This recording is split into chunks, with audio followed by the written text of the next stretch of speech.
నమస్తే, welcome to NSTV news. ముందుగా ముఖ్యాంశాలు. బంగారుపాళ్యం మండలం తగ్గువారిపల్లి గ్రామానికి చెందిన వైస్ సర్పంచ్ లోకనాథ్ నాయుడు, మాజీ సింగిల్ విండో అధ్యక్షులు హేమచంద్ర నాయుడు బ్రదర్స్కు చెందిన ప్లాట్లో గురువారం వేసిన బోరునందు 100 అడుగుల లోతు ప్రాంతంలో 3 ఇంచుల నీళ్లు రావడం పట్ల మండలంలోని ప్రతి ఒక్కరూ మంచి వేసవి కాలంలో ప్రభుత్వం అధికారంలో ఉన్న పార్టీకి చెందిన లోకనాథ్ నాయుడు, హేమచంద్ర నాయుడులకు ఇంతటి నీళ్లు రావడం మహా అదృష్టంగా భావిస్తున్నామని తగ్గువారిపల్లె గ్రామస్తులు పేర్కొన్నారు.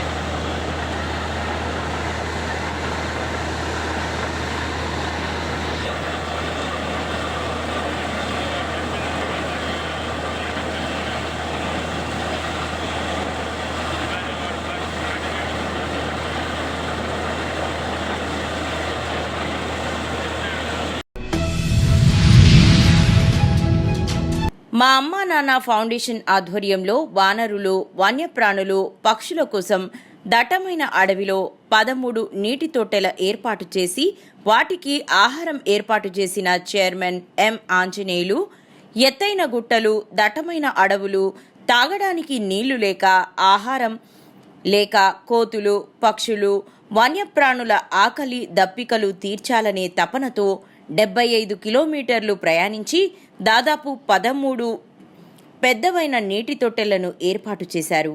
ఈ కార్యక్రమంలో వంశీ, సాయిలు, నరేష్, సాయన్న, దేవన్న, సాయి తదితరులు పాల్గొన్నారు. ఈరోజు మా అమ్మా నాన్న ఫౌండేషన్ ఆధ్వర్యంలో ఆదిలాబాద్ ఘాట్ ఏరియాలో గుట్టలపైన కోతులు, వన్యప్రాణులు నీళ్లతో అలమటిస్తూ ఎన్నో చనిపోతున్నాయి. కాబట్టి ఈ ఆలోచించి మేము కొందరు దాతల సహకారంతో దాదాపు 13 కుండీలను ఏర్పాటు చేయడమే కాకుండా వాటికి అందులో నీళ్లు రింపి ఆహారంగా కర్బూజా, ఇతర పండ్లు కూడా ఏర్పాటు చేయడం జరిగింది. దయచేసి ఈ రోడ్డు వెంబడి వెళ్ళే ప్రయాణికులకు కోరేది ఏమనగా, మీరు మీ బండ్ల మీద కానీ మీ వాహనాల మీద కానీ వెళ్ళేటప్పుడు ఒక 2 లీటర్ల నీళ్లు కానీ ఒక 5 లీటర్ల నీళ్లు క్యాన్ తెచ్చి ఈ తొట్టిలో పోయవలసిందిగా నేను కోరుకుంటున్నాను. ఎందుకంటే వీటికి ఈ ఎండాకాలం నీళ్ళు లేక ఎన్నో కోతులు చనిపోతున్నాయి. కాబట్టి దయచేసి ఈ కార్యక్రమానికి ప్రతి ఒక్కరు సహకరించాలని, అదేవిధంగా ఈ కుండీలు తొట్టెలు తయారు చేయడానికి సహకరించిన దాతలు ఈ ముత్తేన్ రెడ్డి గారు, అసిస్టెంట్ లేబర్ కమిషనర్ ఆదిలాబాద్ గారు, అదేవిధంగా డాక్టర్ జయేందర్ రెడ్డి గారు, అదేవిధంగా ప్రతి ఒక్కరికి నేను పేరు పేరున కృతజ్ఞతలు తెలియజేస్తున్నాను. నమస్కారం. ఈరోజు మా అమ్మా నాన్న ఫౌండేషన్ ఆధ్వర్యంలో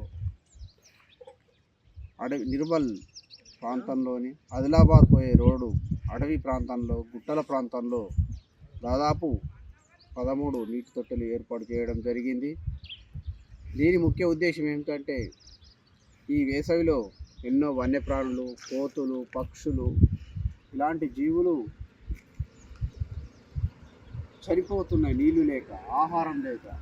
అందుకొరకే మేము ఒక చిన్న ఆలోచనతోటి మా కార్యక్రమాన్ని ఏర్పాటు చేయడం జరిగింది. దీని ద్వారా కొన్ని జీవులన్నా బతుకాలన్న ఉద్దేశం మాకు కలిగింది. ఈ కార్యక్రమానికి సహకరించిన దాతలకు ప్రత్యేక ధన్యవాదాలు తెలియజేస్తున్నాను. అదేవిధంగా ఈ రోడ్డెంబడి పోయే ప్రయాణికులకు మా ప్రత్యేక విజ్ఞప్తి ఏంటంటే, మీరు ఇటు వైపుగా వెళ్ళేటప్పుడు ఒక 2 లీటర్లు 5 లీటర్లు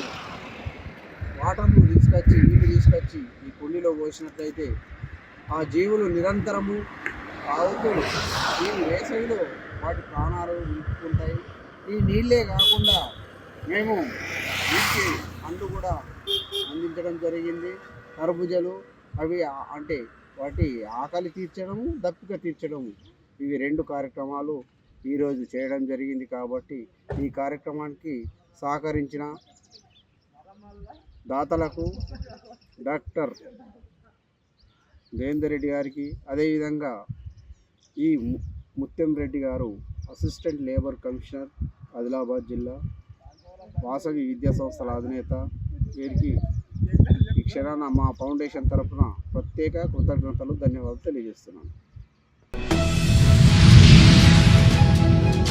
బాయిన్సాలోని డబుల్ బెడ్రూమ్ల వద్ద 1,70,00,000 రూపాయల నిధులతో నిర్మించనున్న పనులకు ఎమ్మెల్యే పవార్ రామారావు పటేల్ భూమి పూజ చేశారు.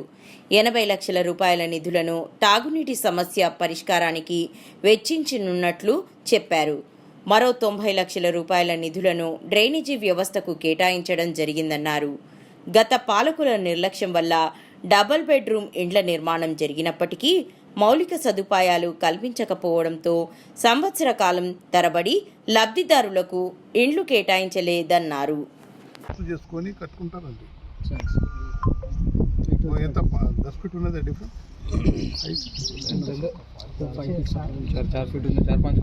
ఎంత ఉన్నది. ఇట్లా గద్దె కట్టుకుంటే ఇట్లా సులువు చేసుకుంటారు. ఇప్పుడు దీని బ్యాక్ సైడ్ ఎంత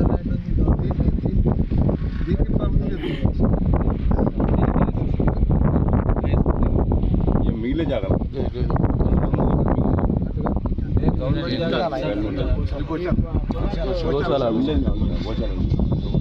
ఇక్కడ ప్రాబ్లం లేదు సార్. ఈ శైలిలో ఆపో జనయతా పునః ఓం శ్రీ మహాగణాధిపతే నమో నమః.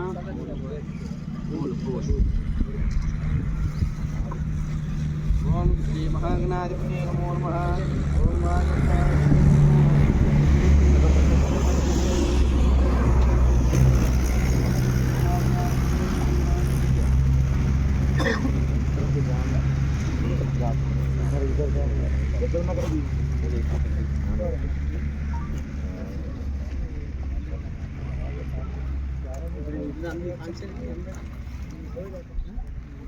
ఓం భద్రం గణనే విష్ణుయామ దేవాః భద్రం పశ్యేమార్చవినేత్రాః స్థిరైరంగైః శ్రువాంగస్తనోభిః విషేమ దేవహితం విదాయుః.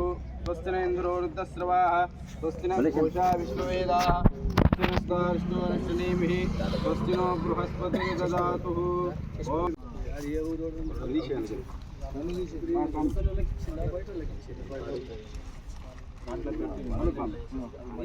ప్యాకెట్లో కట్టించాలి పాలు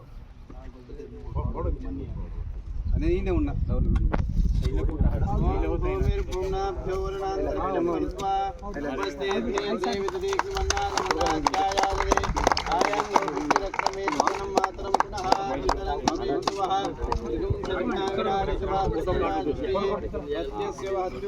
అస్య ప్రాణాన ప్రాణత్యురోచనః. ఓం శ్రీ శాబరాడిదేవతాభ్యో నమో నమః.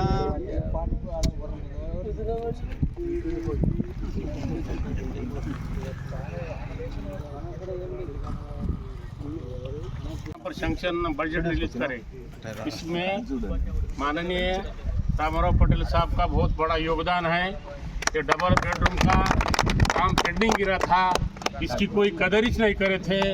हाजिर की कदर नहीं, गैर हाजिर की तलाश थी. यहाँ पर हम कम से कम 15 दिन धरना करे. साहब के बाद 10 बार गए हम, हमारे 440 लोग आ गए. साहब हमारे को वादा करे किसी हालत में तुम्हारे डबल रूम का काम मैं करूँगा. ये वादा करने के बाद साहब असेंबली में गए, गवर्नमेंट के खिलाफ में आवाज़ उठाए, असेंबली में अपना डबल बेडरूम का मुद्दा उठाए. और गवर्नमेंट ये बात को झुकते हुए श्रीनिवास रेड्डी साहब आके इसका विजिट करके जाके इसका फंड रिलीज करे. तो अभी इसके पीछे बहुत बड़ा योगदान है पटेल साहब का. हम आपके ऋणी रहते, आपका हार्दिक अभिनंदन करते साहब. और जितने काम आगे रहेंगे हमारे साथ रहेंगे, आपके साथ हम रहते हैं, ये मैं वादा करता हूँ. नमस्ते. भारत माता की ओम गणानां गणपतिं नमामि.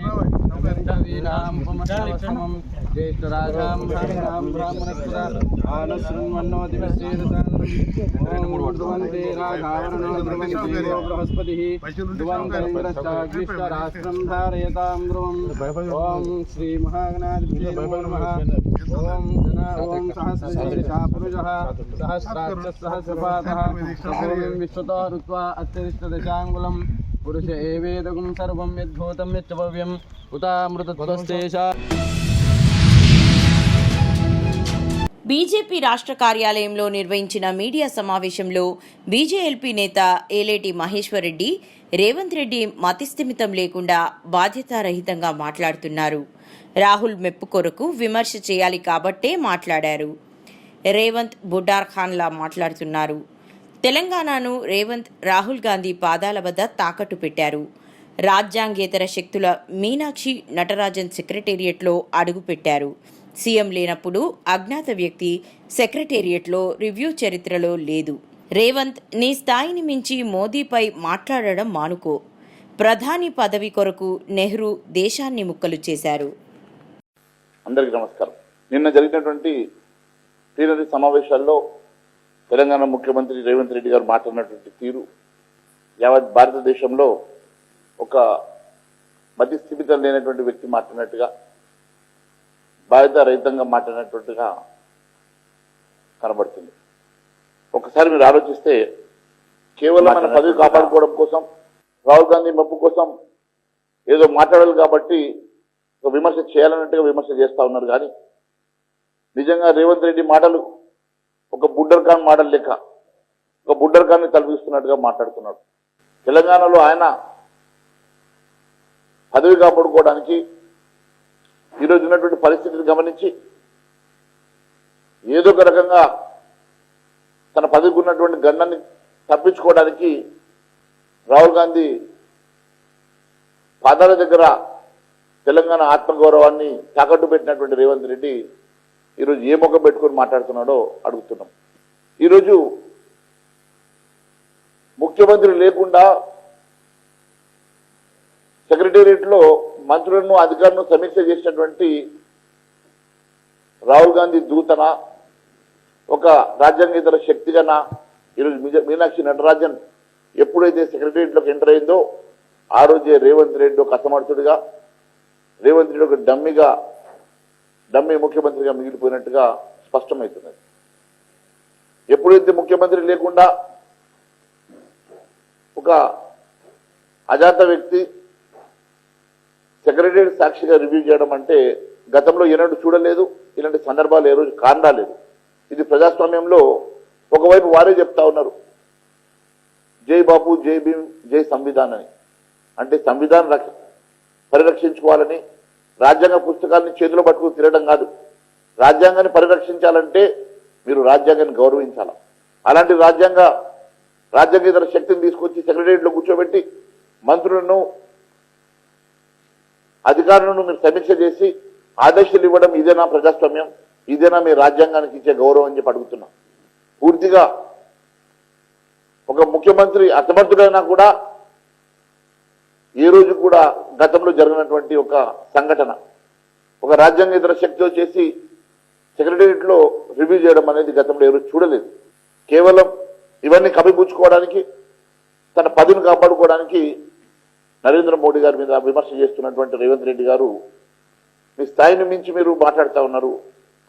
నరేంద్ర మోడీ గారు మీరు ఏ గడ్డ మీద అయితే మీరు మాట్లాడారో ఆ గడ్డను 3 సార్లు ముఖ్యమంత్రిగా, ఈ దేశానికి 3 సార్లు ప్రధానమంత్రిగా ప్రజలు వారిని ఎన్నుకొని వారిని గౌరవించినటువంటి మహానాయకుడు గురించి మీరు మాట్లాడే అర్హత మీకు ఉన్నదా, నైతిక అర్హత మీకు ఉన్నదా అని చెప్పి అడుగుతున్నారు. ఈరోజు విభజన చేస్తున్నది ఎవరు? ఈ రాష్ట్రాన్ని, దేశాన్ని అతలాకుతలం చేసింది కాంగ్రెస్ పార్టీ కాదా అని అడుగుతున్నా. మతాల పేరిట విభజన చేసింది కాంగ్రెస్ పార్టీ కాదా అని అడుగుతున్నా. ఈ దేశాన్ని ముక్కలు చేసింది కాంగ్రెస్ పార్టీ కాదా అని అడుగుతున్నా. ఆ రోజు హిందూ వ్యతిరేకిగా హిందువులను ఊచకోత కోసి దేశాన్ని విభజన చేసి మీ స్వార్థం కోసం, నెహ్రూ స్వార్థం కోసం, నెహ్రూ ప్రధానమంత్రి కావాలని ఆ రోజు బ్రిటిషర్ తోటి మీరు చేతులు కలుపుకొని దేశాన్ని విభజన చేసి ప్రధానమంత్రి అయినటువంటి మీ వంశం కాదని అడుగుతున్నా. మరి నిజమైనటువంటి ద్రోహి దోషి ఎవరన్నా ఉంటే అది కాంగ్రెస్ పార్టీ, మీ జవహర్లాల్ నెహ్రూ అని చెప్పి తెలియజేస్తా ఉన్నాను. అసలు అన్నిటికన్నా ముఖ్యం నేను ఒకటే అడుగుతా ఉన్నాను, రాహుల్ గాంధీకి భారతదేశం మీద ఏం ప్రేమ ఉన్నదని. రాహుల్ గాంధీకి హిందూ భారతీయుల మూలాల కన్నా విదేశీ ఇలా మూలాలు ఎక్కువగా ఉన్నాయి. వాళ్ళ తాత ఫిరోజ్, తల్లి ఇటాలియన్. ఆయన వారసుడు రాహుల్ గాంధీకి దేశం మీద ఏం భక్తి ఉన్నది, దేశ ప్రజల మీద ఏం ప్రేమ ఉన్నది, ఈ దేశ సంస్కృతి గురించి ఆయనకు ఏం తెలుసని అడుగుతున్నా. పాదయాత్ర చేసిండంట, పాదయాత్ర చేస్తే ఏమవుతుంది, మోకాళ్ళు అరిగిపోతుంది. పాదయాత్ర చేస్తే ఏమవుతుంది, 4000 కిలోమీటర్లు నడిస్తే ఏమవుతుంది. నువ్వు పాదయాత్ర చేస్తే మోకాళ్ళు అరిగిపోయి మోకాళ్ళ మీద నువ్వు నడిచినా కూడా ప్రజలు ఎలా వాస్తవాలు మర్చిపోదు. ముందు కేవలం మీ స్వార్థం కోసం ఆలోచించేటువంటి కాంగ్రెస్ పార్టీలో నీ స్వార్థం కోసం నువ్వు ముఖ్యమంత్రి పదవిని కాపాడుకునే దాంట్లో నువ్వు మాట్లాడుతూ ఏదో ఒక రకంగా ప్రధానమంత్రి కావాలని చెప్పి మోకాళ్ళ మీద నడిచినా ప్రజలను ఆశీర్వదించరు. ప్రజలకు వాస్తవాలు తెలిసిన సంగతి తెలియజేస్తా ఉన్నాను. ఏది ఏమైనా రాహుల్ గాంధీ ఆలోచన విధానం, రాహుల్ గాంధీ చేష్టలు దేశానికి విచ్ఛిన్నం చేసే, అన్యాయం చేసే చర్యలే ఉంటే తప్ప దేశం కోసమైన ఆలోచించే విధానం ఆయన దగ్గర లేదు. అలాంటి పార్టీకి నువ్వు వారసుడిగా ఈరోజు మాట్లాడుతున్నటువంటి ప్రతి మాట కూడా మైనార్టీలను ఎన్కేసుకోరాడానికో నీ పదిని కాపాడుకోవడం కోసమో ఈరోజు ఆకాశం మీద ఉమ్మేసినట్టుగా ఉన్నది. నువ్వు ఎన్ని రకాలుగా పిచ్చి మాటలు మాట్లాడినా, బుడ్డర్గాన్ మాటలు మాట్లాడినా ప్రజలు అసహించుకుంటారు తప్ప దానివల్ల ఉపయోగం లేదని చెప్పి మరొకసారి తెలియజేసుకుంటూ, ఇంకొకసారి ప్రధాని నరేంద్ర మోడీ గారి గురించి మాట్లాడితే ఖబర్దార్, మళ్ళీ రాష్ట్రంలో కూడా నేను తిరగనీయకుండా మా ప్రజలుగా ఆపుతారనే సంగతి తెలియజేసుకుంటూ ధన్యవాదాలు తెలియదు. అసలు కేటీఆర్ ఉన్నట్టున్నాడు దాంట్లో. కేటీఆర్ అనే వ్యక్తి గతంలో నేను చెప్పినటువంటి అంశాన్ని ఎప్పుడు ప్రతిసారి రిపీట్ చేస్తుంటాడు. నేను మొన్ననే చెప్పినాను, 10,000 కోట్లకైనా ఈ ప్రభుత్వం తాకట్టు పెడితే దాని 20,000 కోట్లకు రాబర్ట్ వదేరా బినామీ కంపెనీకి అమ్మడానికి ప్రయత్నం చేస్తుండని, ఎట్టి పరిస్థితుల్లో అమ్మనీయమని మేము చెప్పినాం. దానికోసం భారతీయ జనతా పార్టీ మేము ఉద్యమం చేసినాం. భారతీయ జనతా పార్టీ అడ్డుకున్నది కాబట్టి ఆ క్రెడిట్ మాకు వస్తే ఈరోజు భారతీయ జనతా పార్టీ మంచి పేరు వస్తున్నదని చెప్పి ఈరోజు టీఆర్ఎస్, ఎందుకంటే టీఆర్ఎస్ ఈరోజు కాంగ్రెస్ పార్టీకి తోకపాటైంది. మద్రాస్ వేదికగా వాళ్ళిద్దరు కలిసి వాళ్ళు ఒప్పందం చేసుకున్న తర్వాత ఈరోజు కేవలం కాంగ్రెస్ పార్టీకి వత్తాసు పలుకుతూ టీఆర్ఎస్ పార్టీ ముందుకు వెళ్తున్న సంగతి ప్రజలు గమనిస్తా ఉన్నారు. Thank you. జగిత్యాల జిల్లా కోరుట్ల నియోజకవర్గం మెట్పల్లిలో ఈరోజు బీఆర్ఎస్ పార్టీ కోరుట్ల నియోజకవర్గ ముఖ్య కార్యకర్తల సమావేశం వెల్లుల రోడ్డు ఫంక్షన్ హాల్లో జరిగింది.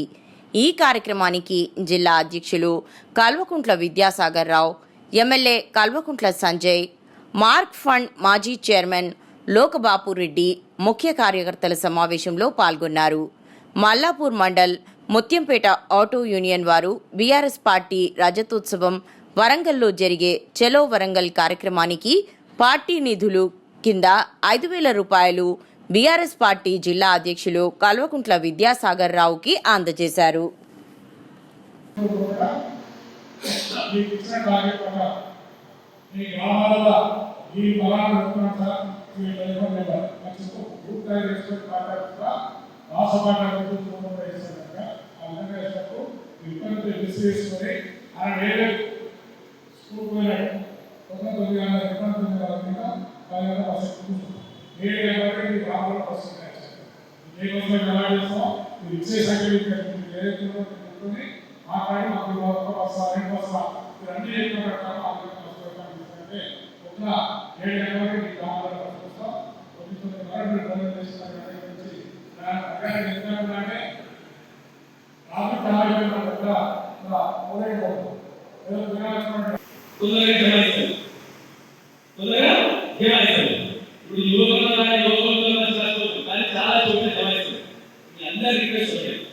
ఎందుకు స్పెషల్ అంటే యువకులని కొన్ని పార్టీలు పక్కదారి పట్టిస్తున్నాయి, తప్పుదారి చూస్తూ ఉంటాం. వాళ్ళ అవకాశాలు ఎదుర్కొచ్చు లేని ఉన్నట్టు చెప్పి ఉన్నది లేనట్టు చెప్పి వాళ్ళ కనీసం ఇప్పటి వరకు వాళ్ళ ముందు చెప్పాలి. 2 జాతీయ పార్టీలు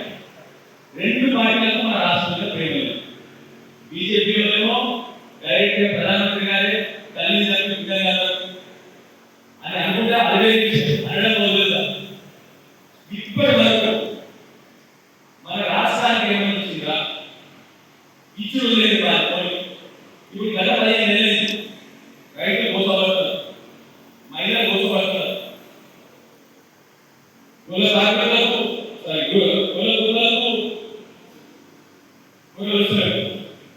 మత్స్యకారులకు ముద్రా చోదులకు వాళ్ళకి ఆలోచిస్తారు. వీరందరూ దయచేసి గమనించారు. ఇప్పటి వరకు ఈ బీజేపీ పార్టీ నుంచి ఎవరైనా దాని మీద ఎవరైనా రైతు బంధు గురించి మాట్లాడిందా?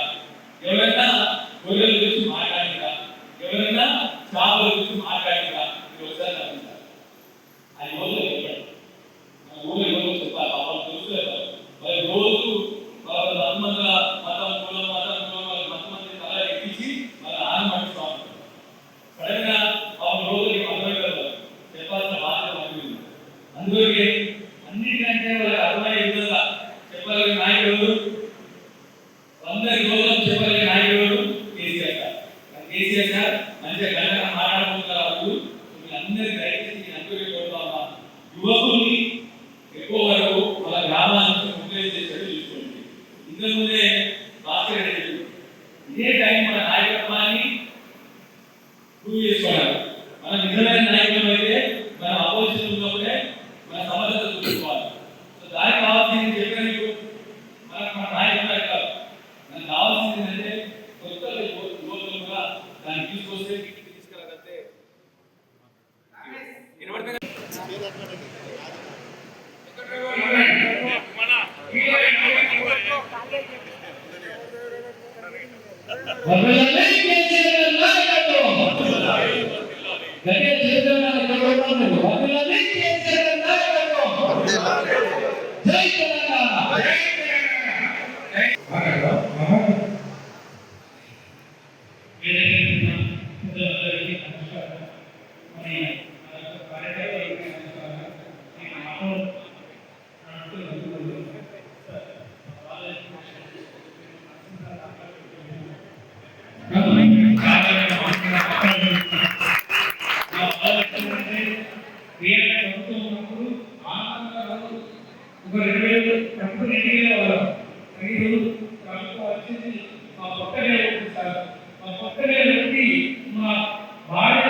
నాకు ఒక 2 సంవత్సరాలు 3 సంవత్సరాలు సార్ నా భార్య డెలివరీ ఆ టైంలో ఆ మధ్య రైతు సాయంత్రం 5 వర్షం ఖమ్మం జిల్లా అక్కడ ఎవరు లేరు అందుబాటులో కేటీఆర్ సార్ టీకెట్ ఇస్తే నాకు అంబులెన్స్ కలిసి సార్ అంబులెన్స్ వచ్చి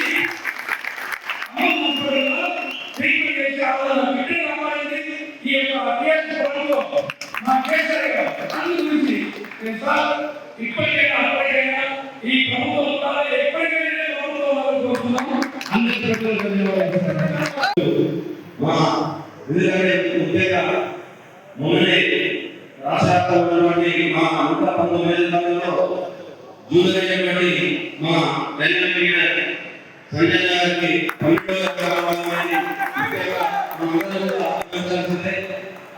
ఎందుకంటే మా సంజయ్ సార్ ఈ విధంగా ఉండడం వల్ల మన రాష్ట్రంలోనే మనకు కొట్టేయడానికి మంచి గుర్తింపు వచ్చింది.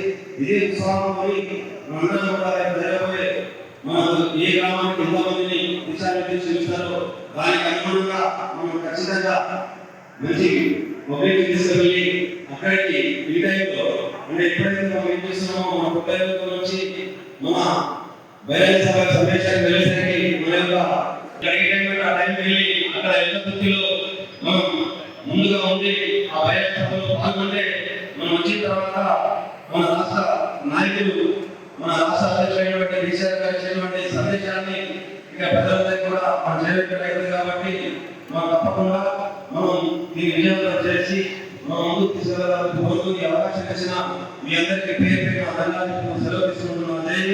జై తెలంగాణ. సమావేశానికి అలాగే చంద్రబాబు కార్యక్రమాన్ని నిజమైన